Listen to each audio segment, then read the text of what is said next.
Today's episode is taken from a live call inside of my signature program, F the Scale.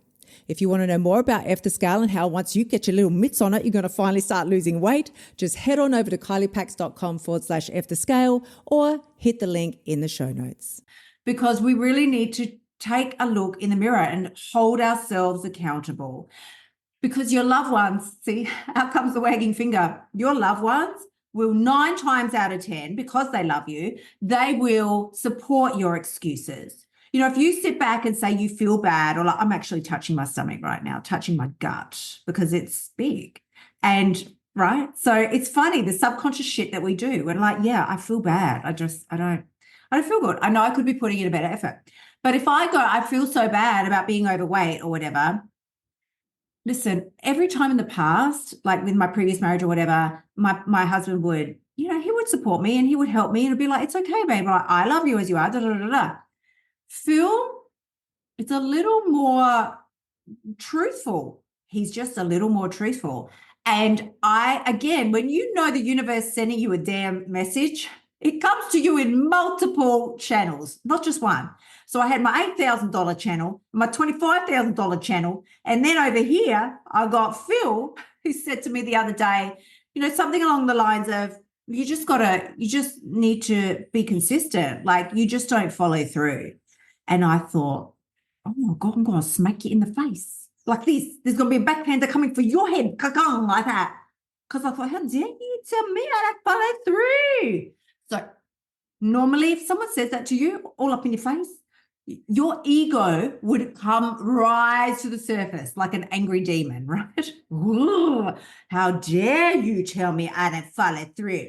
And then rather than look at that and analyze the information and go, is there a shred or a thread of truth in this? Your ego would be like, well, how about you? And we just push what we don't want to look at right back out there. It's something on there so that so that I could walk away and just go, tell me I don't follow through on all my shit. I am the queen of follow through. And now I'm going to journal on how much I'm a fucking queen of following through. I am great. Or I could listen to him because, please, been through the marriage, the divorce, you know, found this amazing new relationship, don't want to fuck it up. Learn your lessons, Kylie. So I took it on board. Just let it sit there. Didn't have a crisis or a meltdown. I just let it sit there and thought, interesting. Because I know he loves me, but he is seeing this quality in me that I'm not seeing because I don't want to see it, so I don't see it. Then one of my stepsons, I think it was the 15-year-old, he said something to me about, Kylie, you just don't keep your word, or you don't follow through on your word. And I thought, what? I keep my word, I follow my word. Again, he was referring to the gym for some conversation we were having. And I thought, what the hell is going on here? Third strike. Phil and I were at the Chemist Warehouse getting our protein shake. And I'm all excited. I want the vegan one because I don't want the dairy. And I want the protein powder for the vegan. Acting like I'm something, right? Up comes a dude. His name's Malcolm. And he goes to our gym and he wanders in. He's a very friendly man. Hi, he says to me and Phil. We're standing there with our protein shakes, right? We're vegan and this one's the vegan. Hi, hello, he says. Oh, hi, Malcolm. Look at me choosing my protein shake. This is really good, Kylie. You know, it's really good. I'm proud of you because he goes twice a day, every day without fail. The man's a beast, right? I'm proud of you, Kylie. That's really good because, you know, you don't eat a lot of meat, so you do need to get your protein. Now, he just was the softest, quietest man. He just says, now we just need to get you to be consistent. That's all he said. And I thought, okay. So either I am at a crossroads. I either now get to look at all the evidence and the kind messages that the universe is sending me and decide, is this true or is it bullshit? Because I can keep living in my delusion if I want to. That's the beautiful part about this. God is not going to clonk me over the head with a brick and give me fucking amnesia so that when I do wake up, I think I'm the queen of follow through and commitment and consistency. Nah. He gives you a choice. And I'll always have a choice. I really wish I'd get the brick because I want to be automatically consistent and showing up and following through. But I'm not. I'm pretty fucking lazy. At my core, I'm a lazy ass person, which I find really weird because I'm also a Virgo and I'm so anal about organization and cleanliness that I think in my head, I just connected that with perfection in all areas of my life. I'm like, well, I excel at everything because I like cleanliness and organization. So you open my cupboards, it's like, what was that movie? There was a movie many, many years ago. I don't remember. It was Julia Roberts was in it. Man, it was so good. Anyone from my era, you will remember, where her husband was like like a freak. And he would make her, have all the cans of tomatoes turned around the right way in the cupboard, lined up like that. Everything else had to be sort of stacked, towels had to be stacked perfectly I'm like that. That's me. Me. I'm that person, right? So you would think that sort of person would be like really rooted, like I was going to say rudimentary, but really like structured in every area of their life. And yes, I like structure. We all like structure, but I'm also very fucking lazy. And there is some vital areas that will improve my life exponentially that I'm not following through on. This is how Project 100 Days came about. So again, please excuse me. I should have asked, and I didn't. I should have asked if you can all hear me in the chat. I'm sure you would have let me know by now if there was something wrong and you couldn't hear me. So this is how Project 100 Days came about. I thought to myself, okay, anybody can do one of those 10-day challenges. That's easy as piss, right? Then now and then the 30-day challenges pop up. And I thought it's good, but no one's going to change their life in 30 days. This is for me. I thought I'm not going to change my life in 30 days. And then I wondered, I remember I'm reading it once somewhere, and I thought this makes sense to me. They said, if you do something for 180 days consistently, that will change your life. And I thought, yes, that does make sense because 360 degrees in a circle, 180, 360-ish, 365 days in a year, right? Half a year. I mean, it just seemed like, you think about it, if you turn 180 degrees, you've turned exactly in the opposite direction to where you were. So I could have done 180 days, but I thought, let me just start with 100. I'd rather break it into 3 segments. I'm going to do 100. Now, what does that look like? I thought there's going to be certain parameters or certain goals and markers that I need to hit every day for 100 days because the underlying vibe was, if I can do these, 3-5 things consistently with no excuses for 100 days, how different would my life be at the end of that time? It's more a question of curiosity than anything else. And it was also really starting with my weight program. I thought, if I stick to this fucking shit, you see, right, from the language that I don't want to do, if I stick to this for 100 days, what would be possible? Would I see a difference? Maybe I won't. And then I'll be able to say to myself, well, Kylie, you did it. You gave it a good hard crack. You did 100 days. Absolutely nothing changed. In fact, you're fatter. So decide whether you want to keep going or not. You can. Maybe you will. Maybe you won't. Doesn't matter, right? But I can decide then. But until then, I need to do it consistently, properly, all in. Not half-assed, not some days in and some days not. I just need to do it. So I started yesterday randomly. I don't know why the fuck I thought that was a good idea either. Because, normally you would start on a Monday. Well, yesterday was Wednesday. I did everything opposite. Remember that George Costanza episode from Seinfeld? Who did everything opposite? That's what I did. I did everything opposite to what I would normally do. If you're going to start anything new, you would always start on a Monday. Well, for some reason I thought it was going to be a good idea to start on a Wednesday. I'm still really regretting that. I don't know why I did that. Please excuse me. And then here's how I know I need this. Because when I woke up this morning, I didn't want to do any of it. I'd set myself certain goals. You got to get up before 6:30. I really want to get up at 6, but I'm starting with 6:30. I used to get up at 5. I used to be such an early bird. So we'll go through this. I'll tell you exactly what my markers are going to be. And then if you want to do it, you can set your own. Okay, that we're going to do.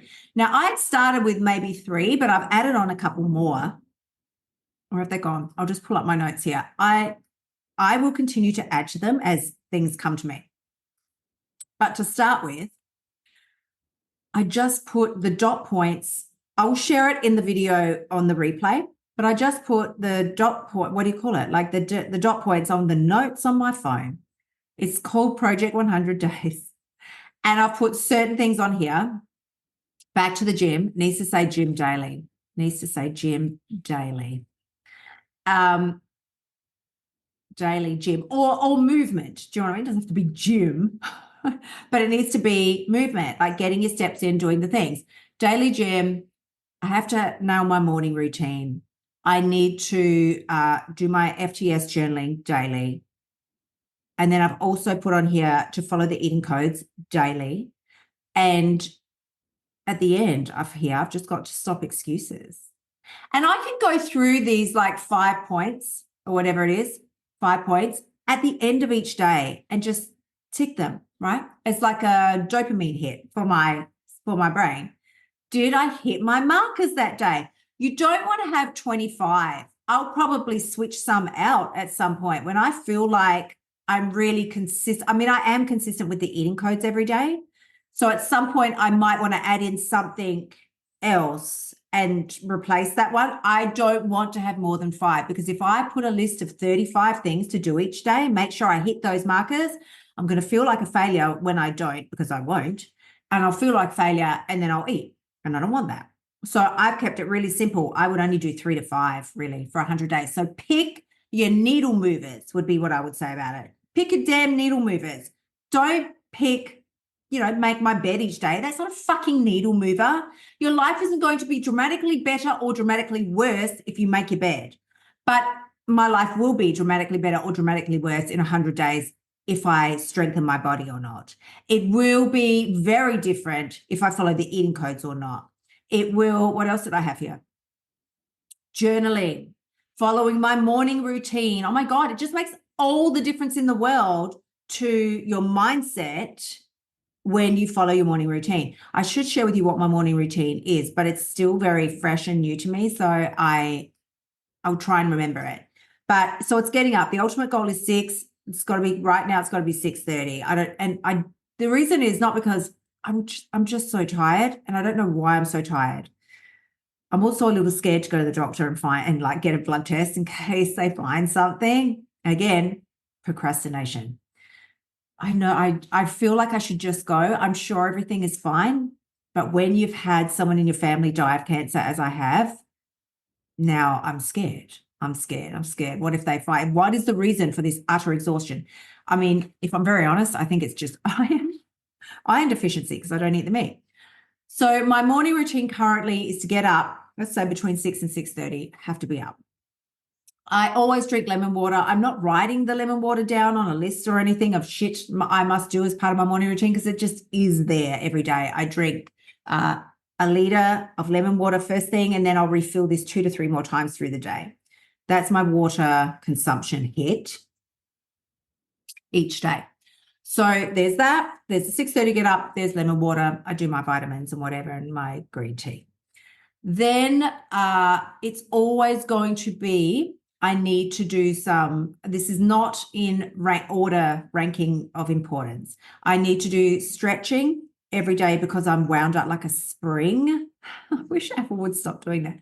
I'm wound, all my muscles are wound up like a spring and it doesn't feel good. I just walk and something will hurt. So I know stretching will actually impact that in a very positive way because it only takes me 2 or 3 days of doing it to feel better.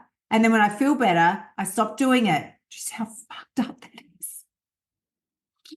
I start feeling better in 2 or 3 days of stretching. And so because I feel better, I stop stretching. She's right. And I wait till shit starts hurting again. Oh, I need to stretch. So stretching is now becoming part of my non-negotiable morning routine. Also journaling. I have just like a cute little, I like everything to match. So I have a cute little journaling thing that I got from Officeworks. I don't know what you all have got overseas, but Officeworks. And I use this as part of my FTS exercises to write out every day how I want my life to be. Now, you can journal any way that you like, and I've tried it all, but I'm going to tell you and share my experience. Nothing feels as good as this new journaling style that I've implemented. Nothing. Reason being, I don't want to relive my shit from yesterday. I already lived it once. I don't want to journal about it again. If I need to say sorry or repent for something or apologize or fix something, I'll do it. But I don't want to journal about it for 2 hours. My journaling is about my future self, and I journal how I want things to be, not how they are now. And let me give you the example. So yesterday, oh, that's not yesterday. Okay, hold on. Here we go. Yesterday, Project 100 Days. Okay. I always start with, I am so happy and grateful now that. And then I write, I write as if I am recounting something that has already happened. Joe Dispenza calls this creating a future memory. So it's a manifestation technique, which is going to be one of the new courses coming up inside of here. How to manifest your weight loss. Oh my God. Girls, I've been trying all these new techniques and they work. I'm not shitting you. They work. So that's coming up. I'm just going to get the very best ones and I'll put them all, just condense them down. There'll probably be 3 to 5 techniques and you can choose what you like, but already the sleep tracks are coming. They're going to blow your mind. So Joe Dispenza calls this, Dr. Joe Dispenza, I should call him, calls this celebrating a future memory. So I write down in my journal things that have not happened yet, but I get excited about them as if they have. I'm like, oh my gosh, Lord, thank you so much that whatever has happened. I'm so happy and grateful now that, and then I'll write, I'm so happy and grateful now that I'm fully healthy and I feel incredible in my body. And oh my God, I got on the bathroom scale this morning and I've lost 1.5 kilos. I can hardly believe this is true, but it really, really is. Can you see how excited I'm getting? I have given myself goosebumps and I could cry. That's what I want you to generate, because no, weight loss isn't going to come to you because you want it bad enough. We will always match energetically with whatever we are the perfect match for in the quantum field. This is science, and I am the world's biggest scientific dumbass, but I know this, that in the quantum, no energy is all there is, right? Energy doesn't care how pretty you are, how tall you are, how overweight you are, or how skinny you are. Doesn't give a shit. All it's going to do is, like a magnet, is attract itself to like attracts like. If you are feeling down, depressed, why me? This will never happen for me. It always works for everybody else, but never for me. You're just going to attract the energy. That's a low vibrational energy. And you're going to match with the energy of bullshit behavior, excuses, binging, I'll start tomorrow. And you live down there. And that's crap. If you can purposely start to raise your vibration, actively start raising it, then the more you do this, so my goal is to do this morning and night. Currently, I'm only doing it in the morning because I'm really tired at night. But there you are with the excuses. So the goal will be, okay, fine. If I know I'm really tired at night, I'm going to need to do it earlier in the evening. I might even want to do it as an 4 p.m. activity. I do it in my morning and then I might do it in the late afternoon, right? But what I'm not going to do is skip it because I'm tired. I don't want to. I ran out of time. Like, no. I chose watching Netflix over making time for this. That's what would actually be the truth. Thank you so much for tuning in. Remember to shimmy your butt over to kyliepax.com and join me inside of F the Scale so that you can stop emotional eating and start losing your weight now. You'll also find helpful notes and resources inside my past podcasts that will help you lose the weight without the BS. I'll see you next week.